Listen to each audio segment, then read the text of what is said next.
Hey YouTube, today I'm in Bricktown at the base of our latest edition, the Statue of Liberty, as today we're taking a look at our first set from the architecture range.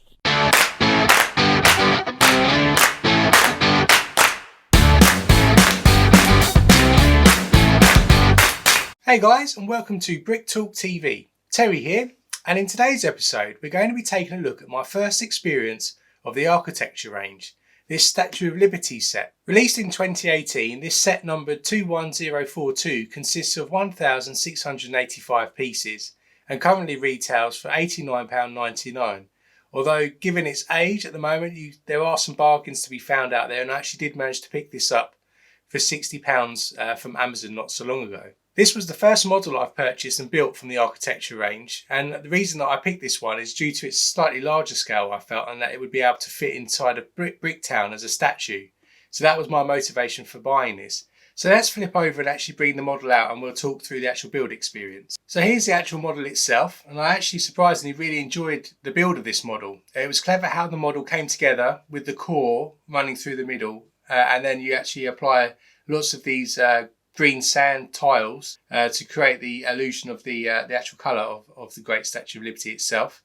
It certainly commands a presence, and I find the size is just about right to be placed inside of my Lego city, as it's big enough to make it look like a statue, but it's not obviously the full scale size you expect of the Statue of Liberty. The build experience itself, it consists of 5 sets of bags. It didn't take too long to build, probably a couple of hours, and I enjoyed the whole experience. As you expect, you start to build from the base and work your way up to the head of the model and then to the torch at the top. And then you use various different tiles, as I mentioned, for the toga look and the technique here, which is quite interesting. There's also some clever ways that they've used on the side here for the leg to position it slightly off being flat, and then also the arm, where there's a joint there which allows you to position the arm to a certain extent to give it that forward-looking thrust. Her crown is actually off center, so let's just push that back on. You've also got the arm holding the book here as well, and all the way that these things kind of come together in a micro scale are actually quite interesting, I found, when I was building this model. I've also visited the Statue of Liberty, so it was quite nice for me to actually try and reminisce on some of the features of the model, as I remember moving up the way through the statue itself, and actually I ended up going into the top piece as well, and looking out through the head. And anyone who's actually experienced going up to the top can probably vouch for the fact that it's quite claustrophobic and quite tight in terms of the windy stairs that goes up, and you go up and then you look out at the top and then you walk back down again. It's certainly an experience, and probably one that if you're in New York you should take advantage of for sure.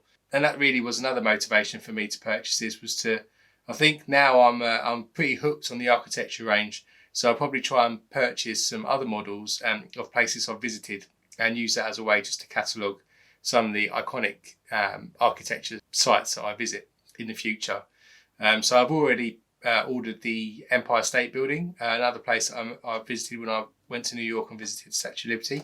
So I'll probably be building that in the future as well, and I'll do a review on that as well for you. So back to this model. Like many people, the only slight disappointment to the model was actually the original blank face. They just used a shield piece in sand green colour just to put over it, so you have quite a plain face, but you do get the angled chin.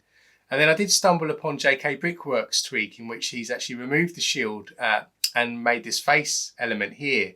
But he even says in his video that his chin is a bit square, so actually I even modified that. So if you take a look at this piece here, which just pops off, what I've actually done is JK Brickworks outlines that you can reuse some of the existing pieces with some modified tweaks to the model to actually get the pieces you need. Plus there's the spares in the bag that you can use to build this.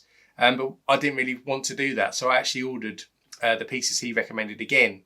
And what I found was, again, you get the square jaw, but I had 2 angled pieces here, which you can see, left over. So I actually tweaked what he did, and instead of using a squarer jaw, I actually substituted them to give it a bit more of a jawline. But you still got the brow and the nose, but this jawline comes in a bit better. So I'm actually going to display it like this, which I think is, well, I feel is slightly better than the squarer chin. I don't know what you think. Stick some comments in the comments below if you think this one looks better, or if you prefer the squarer jaw that JK Brickworks has used. But I'll show you how to build this now actually, so it's quite simple. So if you take off if I take it apart, We consist of 1, 2, 3, 4, 5, 6. 6 pieces are all you need. You need a 2 by 3 plate. On top of that, in the middle, you stick a jumper plate, and all of this in sand green, obviously. At the top, you put your 1 by 2 angled cheese wedge here at the top to give you the brow with the jumper. And then on top of the jumper, you just put 1 wedge, 1 by 1 wedge, which gives it the nose.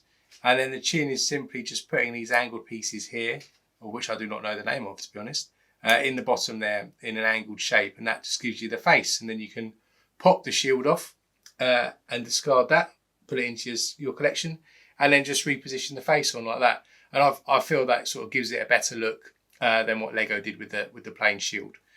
So yeah, it might be worth it if you wanted to put a bit more detail, to maybe think about that.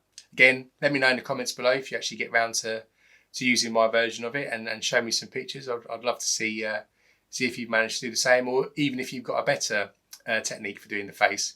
I'd really be interested to see it and make this statue look a bit more real and more real to life. So this is how I'm going to be displaying the statue in Bricktown.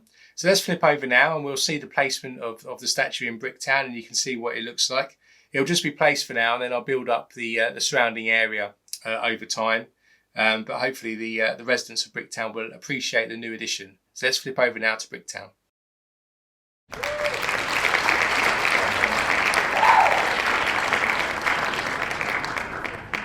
So that's the Statue of Liberty placed now into Bricktown. So overall, I really enjoyed my first build of the architecture series. I've already ordered the Eiffel Tower and the Empire State Building, and I'll probably add more buildings in the future, as I mentioned, based on places I visit. If you want something different in your Lego building experience, or want to collect the monuments you'd be visiting, this is a great way to do it. And I'd recommend that anybody gives this theme a try at least once, as I was never really that interested, but now I've started, I'm certainly hooked. So let me know if you've built a model in the architecture range before, and which model is your favourite. So give me some advice on which ones to purchase next. And if you found this video useful, do hit that like button and hit subscribe with the bell notification turned on to be notified of future architecture ideas, reviews and other sets, particularly the Eiffel Tower review I'll be doing shortly. And until next time, stay safe and I'll see you then.